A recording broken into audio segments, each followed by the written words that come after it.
Sai welcome back to my YouTube channel Sindhu sparkle. ఈరోజు చేదు లేకుండా కమ్మగా కాకరకాయ వేపుడు రెసిపీ ఎలా చేయాలో చెప్తాను.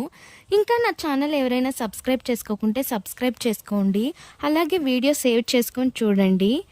ఈ కాకరకాయ వేపుడు చపాతీకి అయితే అద్భుతంగా ఉంటుంది, మీరు కూడా డెఫినెట్గా ట్రై చేయండి.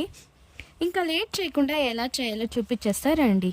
ముందుగా స్టవ్ మీద పాన్ పెట్టి 2 టేబుల్ స్పూన్ ఆయిల్, శనగపప్పు, సాసోలు వేసి బ్రౌన్ కలర్ వచ్చేదాకా ఫ్రై చేసుకోవాలి.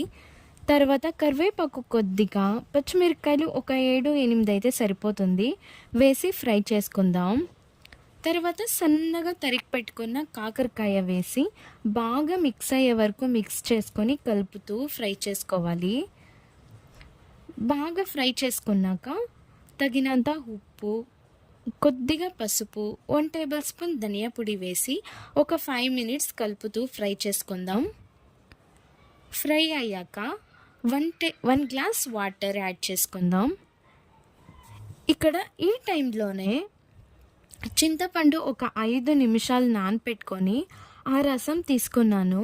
ఆ క్లిప్ ఇక్కడ మిస్ అయ్యింది. మీరు చింతపండు రసం బెల్లం వేస్తేనే ఆ చేదు అనేది పోతుంది.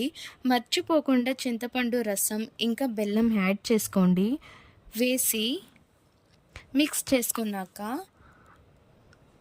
లిడ్ క్లోజ్ చేసి మెత్తగా ఉడికిపెట్టుకోవాలి.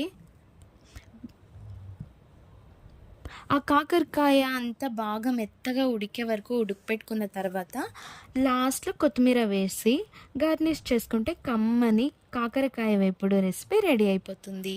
Thank you. డెఫినెట్గా ట్రై చేయండి, మీకు కూడా చాలా బాగా నచ్చుతుంది.